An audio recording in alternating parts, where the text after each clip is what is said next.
할렐루야. 사람은 살아가면서 누구나 인생의 큰 위기를 만나게 됩니다. 자신이 잘못해서 그럴 수도 있고 자신이 잘못한 것이 없지만 그럼에도 불구하고 불가항력적으로 인생의 큰 위기가 올 수도 있습니다. 그 위기가 물질의 문제든지 건강의 문제 아니면 직장이나 자녀, 가정의 문제로 다가올 수도 있습니다. 그러나 중요한 것은 그러한 인생의 큰 위기를 어떻게 대처하고 감당하느냐에 따라서 그 인생이 완전히 달라질 수 있다는 것입니다. 어떤 사람에게는 그 위기가 더 잘 되는 인생의 터닝 포인트가 될 수 있고 어떤 사람에게는 인생이 나락으로 떨어지는 절망의 시작이 될 수도 있습니다.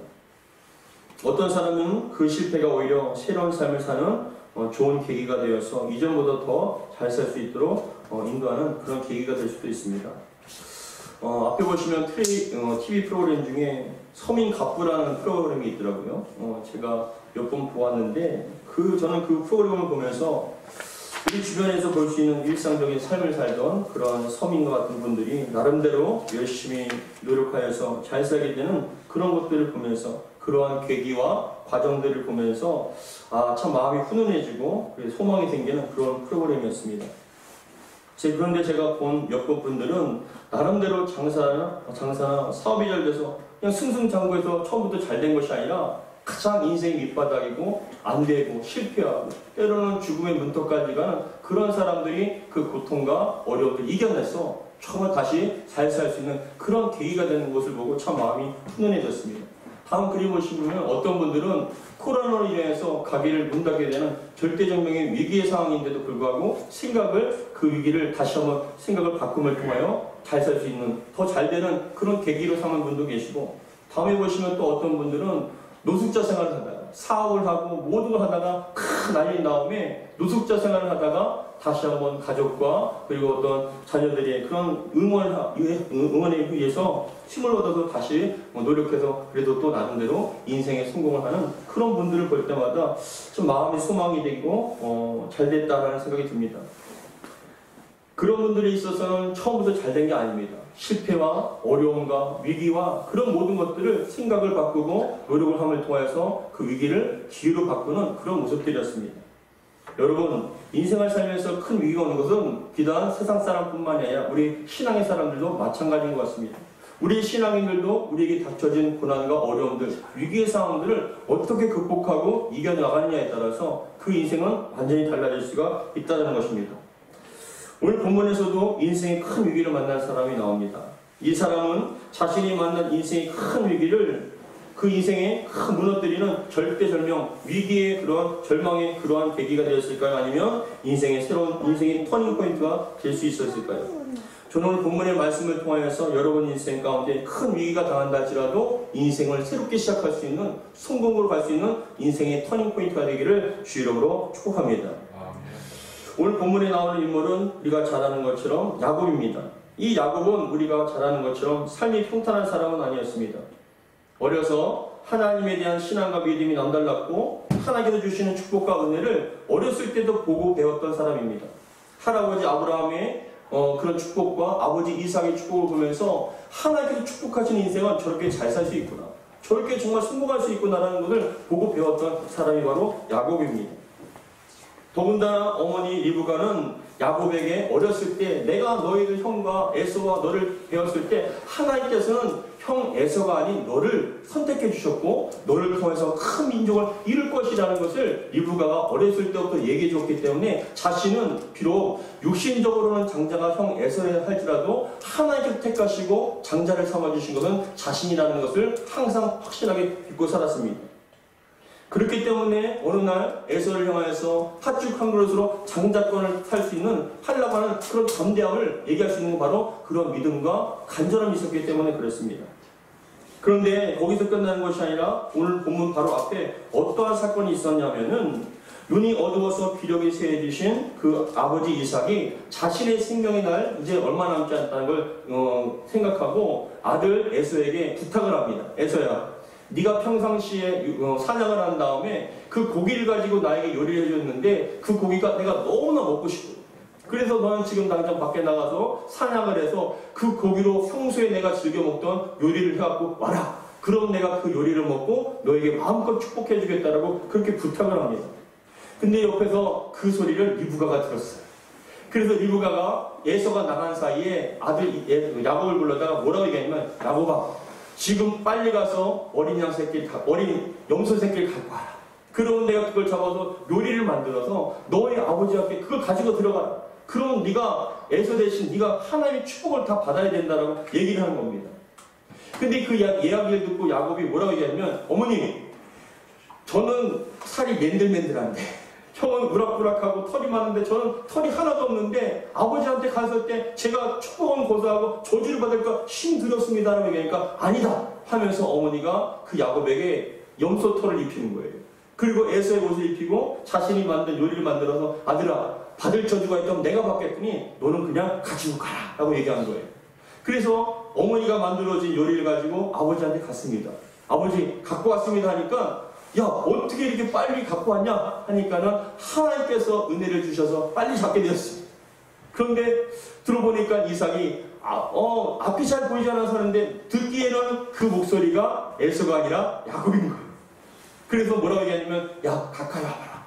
가까이 왔는데 두렵고 떨리는 마음으로 아버지한테 가까이 갔는데 아버지가 만지는 척하면서 팔을 만지는 거예요. 근데 보니까 팔에 털이 옥실옥실하니까, 야, 에서구나 하면서 뭐라고 얘기하냐면, 목소리는 야곱인데 몸은 에서다 하면서 요리를 맛있게 먹는 거예요.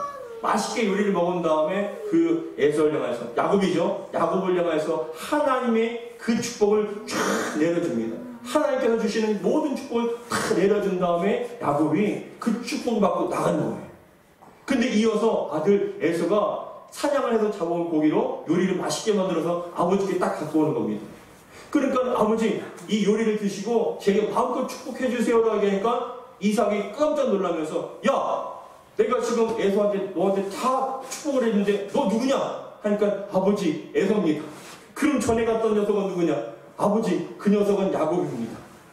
이번뿐만이 아니라 저번에도 팥죽과 떡으로 제 장작권을 샀는데 이제는 또 아버지를 속여서 제 하나님의 축복권까지 다 가져갔습니다 라고 울면서, 아버지, 저에게 주실 축복을 좀 마음껏 내려주세요 라고 얘기하니까 이삭이 뭐라고 얘기하냐면, 아들아, 미안하다. 너에게 줄 축복은 하나도 없다. 너에게 줄 축복은 하나도 없다. 마음껏 쏟았기 때문에 너에게 줄 것은 없다. 그래도 조금이라도 있을 것 아닙니까? 아예 없다. 그렇게 얘기를 하는 거예요. 여러분, 이것을 생각해보면 참 이상하지 않습니까? 뭐냐면은 아무리 에서를 사랑한다 할지라도 그래도 야곱도 아들인데, 그래도 조금 남겨주어야 되는데 그 아들 에서를 너무나 사랑한 나머지 다 쏟아부어 준 거예요. 여기서부터 여러분 탈이 나는 거예요. 무엇이냐면은 그겁니다. 이삭은 하나님께서 태중에 에서가 아닌 야곱을 선택했다는 걸 알고 있습니다. 하나님께서 야곱을 선택해서 큰 민족, 아버지 아브라함과 자신에게 주었던 하나님의 그 약속과 언약과 축복이 야곱에게 흐른다는 걸 알고 있었습니다. 근데 그 아들이 태어나자마자 그 아들 야곱보다 에서가 너무나 좋기 때문에 인간적인 사랑과 생각으로 하나님의 축복을 바꿔버리는 거예요. 바꾸려고 했던 것이죠. 근데 여러분, 하나님께서 그렇게 하지 않으셨던 거죠. 여러분, 여기에서 탈이 나는 거예요. 가정이 남편과 아내로 갈라지게 되고 아들과 아들이 싸우게 됩니다. 0이 꼬이니까 6이 꼬이는 거예요. 여러분, 기억하시기 바랍니다. 하나님의 뜻을 인간적인 생각과 인간적인 방법으로 자꾸만 하려고 하면 그때부터 탈이 나기 시작하고 어려워지게 되는 거예요. 인생이 자꾸만 꼬이게 됩니다. 여러분, 0은 0으로 풀어야 될 줄 믿으시기 바랍니다. 6으로 푸는 것이 아니라 0으로 풀어야 됩니다. 그랬을 때 여러분, 하나님의 말씀과 뜻대로 그 영적으로 온전히 갔을 때 그 인생이 풀려져 나가는 것입니다. 그런데 중요한 것은 그렇게 억울한 신령 가운데 에서가 뭐라고 얘기하냐면, 이제 아버지가 살 날이 얼마 남지 않았다. 아버지를 장사 치고 난 다음에 내가 반드시 저 야곱을 죽여버리겠다. 그렇게 얘기를 하는 거예요. 근데 또 하필이면 엄마 리브가가 그 얘기를 또 듣고 남편과 야곱에게 얘기합니다. 여보, 당신이 죽으면 형 에서가 우리 야곱을 죽이려 하는 겁니다. 그러면 에서는 살인자가 되고 야곱은 죽게 되고 당신도 죽게 되면 저는 어떻게 삽니까? 하면서 야곱을 저희 오빠 라반이 있는 곳에 그곳에 보냅시다라고 얘기한 거예요. 그때서야 이삭이 어떻게 하냐면 야곱을 불러다가 야곱아, 하나님의 축복을 받을 자는 너다. 아버지 아브라함에게 주셨던 만복의 복의 형통, 복의 근원이고 축복의 통로가 바로 너가 된다. 민족은 큰 민족을 이룰 것이다라고 이삭이 그때서야 비로소 야곱에게 마음껏 축복해주고 또 하나님의 축복을 얘기해 주는 거예요. 그런 다음에 야곱을 보냅니다. 여러분, 야곱은 한 번도 긴 여행을 해본 적이 없습니다. 집을 떠나서 자본 적도 없습니다. 근데 그때서야 비로소 형 에서에게 죽을까 두려워하는 두려운 마음과 한 번도 가보지 못한 먼 그 나라였던 그 땅을 두렵고 떨림으로 처음 가게 되었습니다. 여러분, 그렇게 쫓겨나다시피 간 게 바로 우리 이전의 상황입니다. 그런 상황 가운데 이 하란을 향해서 갔던 야곱이 루스라는 곳에 도착하게 됩니다. 밤이 되자 텐트도 없습니다. 따뜻한 보금자리도 없습니다. 태어나서 처음으로 들판에서 돌을 베개 삼아 자게 되었습니다. 근데 여러분, 참 놀라운 일이 벌어졌어요. 그렇게 절망의 땅이고 위기의 상황인데 그 땅이었고 절망과 공포였던 정말 낙심이었던 그 땅이 축복의 땅으로 바뀌어지는 역사가 나타납니다. 오늘 10절 같이 읽어보겠습니다. 창세기 28장 10절 같이 읽겠습니다. 시작. 야곱이 브에르세바에서 떠나 하란으로 향하여 가더니 한 곳에 이르러는 해가 진지라. 거기서 유숙하려고 그곳에 한 돌을 가져다가 베개로 삼고 거기에 누워 자더니 얼마만큼 두렵고 얼마만큼 비참합니까? 얼마만큼 외롭고 얼마만큼 공포스럽습니까? 아무도 없습니다. 주변에 아무도 없습니다. 절망의 땅입니다. 절망의 상황입니다. 그런데 여러분, 그때 기적의 역사가 나타나요. 12절 같이 읽겠습니다. 시작. 꿈에 본즉 땅 위에 서 있는데 그 꼭대기가 하늘에 닿았고 또 본즉 하나님의 사자들이 그 위에서 오르락 내리락 하고 또 본즉 여호와께서 그 위에 서서 이르시되 뭐라고요? 나는 여호와니 너의 조부 아브라함의 하나님이요 이삭의 하나님이라. 내가 누워있는 땅을 내가 너와 네 자손에게 주리니 내 자손이 땅의 티끌같이 되어 내가 서쪽과 동쪽과 북쪽과 남쪽으로 퍼져나갈지며 땅의 모든 족속이 너와 내 자손으로 말미암아 복을 받으리라. 다음 그림 보시면 이렇게 절망적인 상황 가운데 꿈속에서 사닥다리가 났는데 그 사닥다리를 통해서 천사들이 오르락내리락한데 그 위에 끝을 보니까 하나님께 계십니다.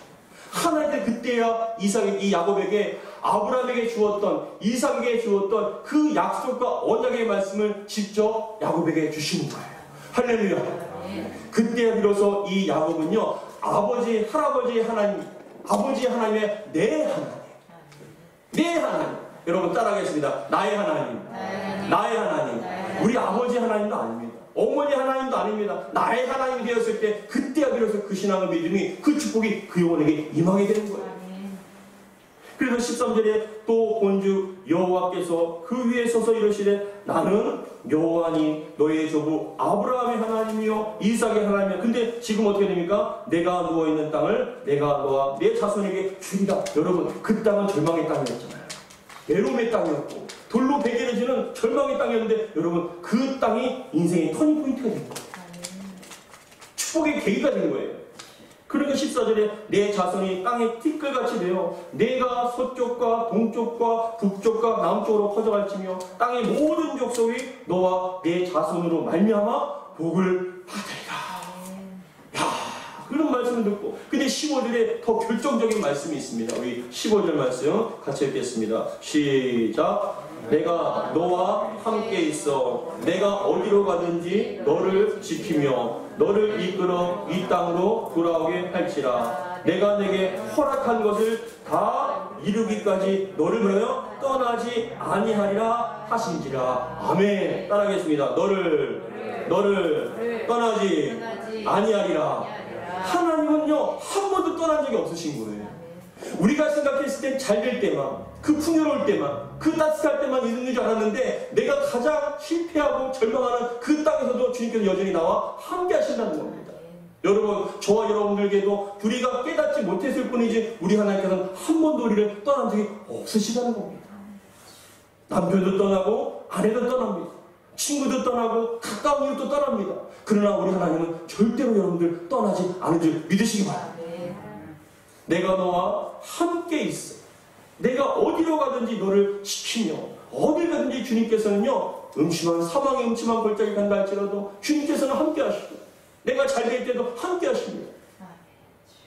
그곳에도 너를 지키며 너를 이끌어 이 땅으로 다시 돌아오게 할지라 내가 너에게 약속한 모든 것들이 허락하는 것을 다 이루기까지 우리 하나님은 쉬지 않으십니다. 다 이루기까지 너를 떠나지 아니하리라.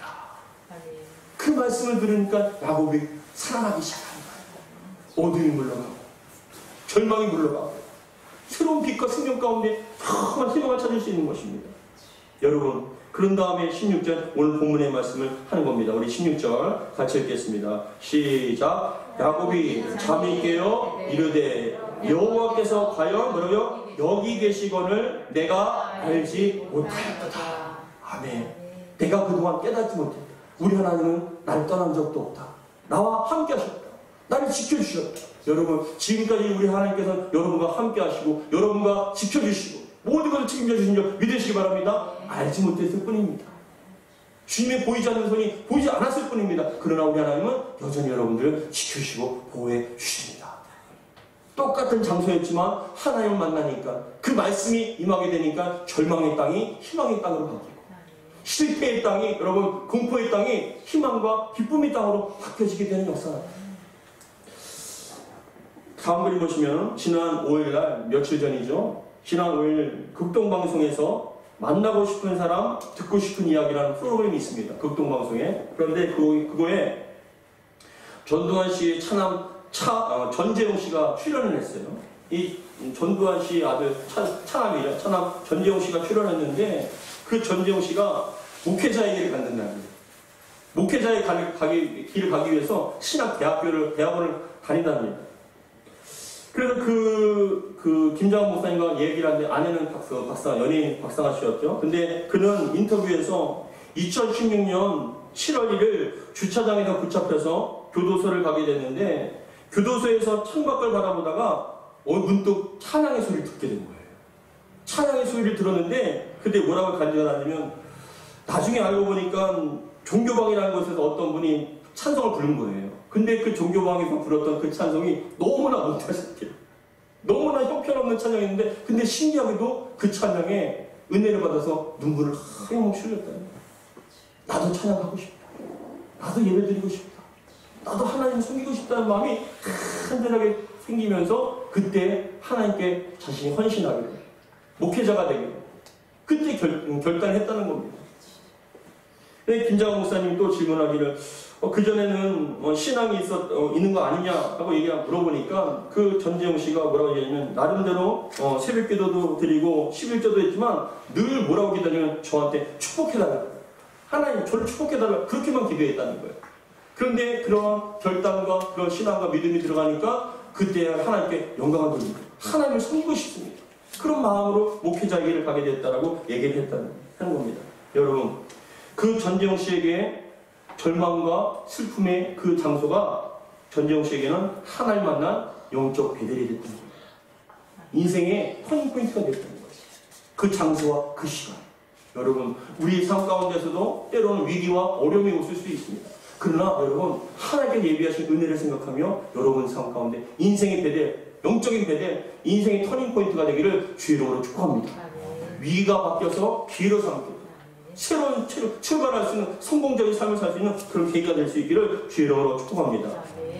돌배를 하던 돌을 세워 기둥으로 삼고 거기에다 기름을 붓고 하나님이 여기 계시고는 내가 알지 못했다라고 고백을 하면서 여기 계신 하나님, 여기는 하나님의 전이고 하나님의 문이고 하나님의 집이다라고 고백을 합니다. 우리 17절, 18절 같이 읽겠습니다. 시작. 이에 두려워하여 이르되 두렵도다 이것이요 이것은 다름 아닌 하나님의 집이요 이는 하늘의 문이로다 하고 야곱이 아침에 일찍 일어나 베개로 삼던 돌을 가져다가 기둥으로 세우고 그 위에 기름을 붓고 뭐라요? 그곳 이름을 뭐라요? 베델이라. 베델이라는 건 뭐냐? 하나님의 집이다. 여러분 우리가 주님 만나면요 우리가 있는 곳이 하나님의 집이 될 수 있습니다. 여러분 신령이, 여러분들의 가정이, 우리 교회가 어느 곳을 가든지 하나님의 집이 될 수 있습니다. 그런 은혜의 역사가 나타나기를 주의 이름으로 축복합니다. 절망의 심령 속에 하나님 은혜가 들어가니까 하나님의 집으로 바뀌듯이 여러분 심령과 가정과 교회가 그런 은혜가 있기를 주의 이름으로 축복합니다. 그런 은혜를 받고 나니까 야곱이 하나님 앞에 세 가지 소원을 했습니다. 하나님, 제가 이런 기도를 합니다. 이것을 들어주시면 저도 하겠습니다라고 세 가지 소원을 했는데 무슨 소원을 했냐면 세 가지 들어보십시오. 첫 번째는 하나님이 함께 계시사 자기가 가는 길에 자기를 지켜달라고 소원을 했습니다. 두 번째는 먹을 양식과 입을 옷을 달라고 소원 기도를 드렸습니다. 그리고 세 번째는 평안히 다시 자기 아버지 집으로 돌아오게 해달라고 그렇게 소원 기도를 했어요. 우리 20절, 21절 같이 읽겠습니다. 시작. 야곱이 소원하여 이르되 하나님이 나와 함께 계셔서 내가 가는 이 길에서 나를 지키시고 먹을 떡과 입을 옷을 주시어 내가 평안히 아버지 집으로 돌아오게 하시오며 첫 번째 나를 지켜달라.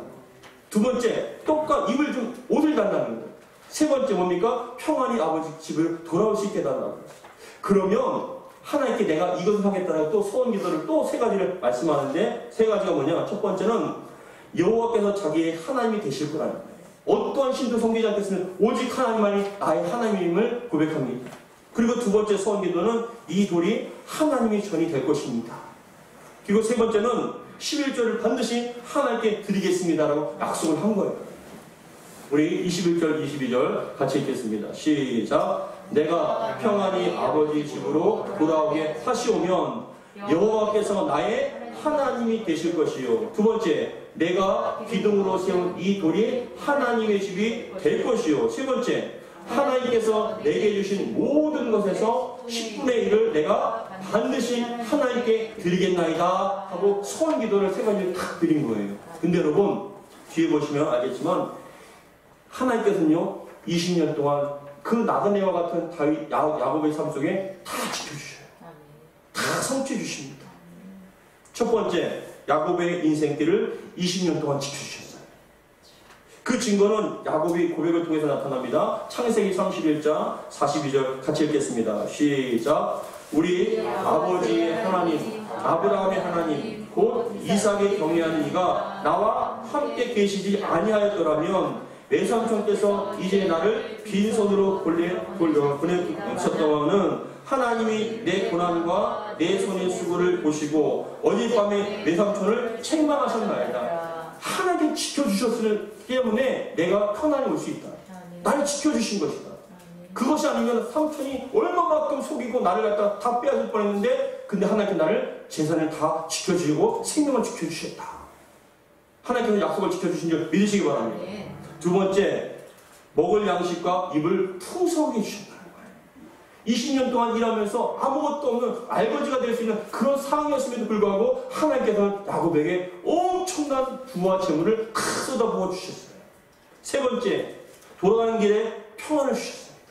다시금 돌아오는데 평안하게 돌아오게 해주셨습니다. 우리 창세기 32장 1절과 2절 같이 읽겠습니다. 시작. 야곱이 길을 가는데 하나님의 사자들이 그를 만난지라. 야곱이 그들을 볼 때 이르기를 이는 하나님의 군대라 하고 그 땅 이름을 마하나임이라 하였다. 하나님의 군대가 나를 지켜주셨다. 편하게 돌아올 수 있게 만들어 주셨다는 겁니다. 여러분, 하나님께서는요 그 야곱의 기도를 다 들어주셨어요. 더군다나 20년 동안 때로는 삼촌한테 속고 너무나 힘들고 어려운 위기의 상황이 있었지만 이 야곱은 그때 만났다. 베델에서 만난 그 하나님과 그 언약의 말씀을 붙잡고 승리할 수가 있었던 것입니다. 여러분의 신앙생활 가운데 영적 베델이 있길 바랍니다. 인생의 터닝포인트가 있길 바랍니다. 그래서 그때 만난 하나님 그 말씀을 붙잡고 나갈 때 하나님께서는 채워주시고 먹여주시고 입혀주시며 더 나아가 지켜주실 줄 믿으시기 바랍니다. 그때 만난 그 하나님, 나의 하나님, 나를 지키시고 인도하시는 그 하나님이 여전히 여러분과 함께 하시고 지켜주시고 돌봐주실 줄 믿으시기 바랍니다. 날마다 그 하나님을 고백하며 믿음으로 승리하는 저와 여러분들 되길 바랍니다. 기도하겠습니다. 하나님 아버지 감사드립니다. 오늘 주신 말씀 가운데 우리 인생 가운데 때로는 낙심이 오고 인생의 큰 위기가 다가올 수도 있지만 그 위험과 어려움을 통하여서 우리의 인생이 새롭게 출발할 수 있는 인생의 터닝포인트가 되게 하여 주시고 낙심과 절망과 실패의 삶이 아닌 성공의 삶으로 이끌어갈 수 있도록 하나님 도와주옵소서. 똑같은 상황과 환경이었지만 하나님 만나고 보니 그 땅이 축복의 땅이었습니다. 기쁨의 땅이었습니다. 하나님 정말 그 장소가 그 순간이 바로 하나님의 집이 될 수 있도록 은혜 베풀어 주옵소서.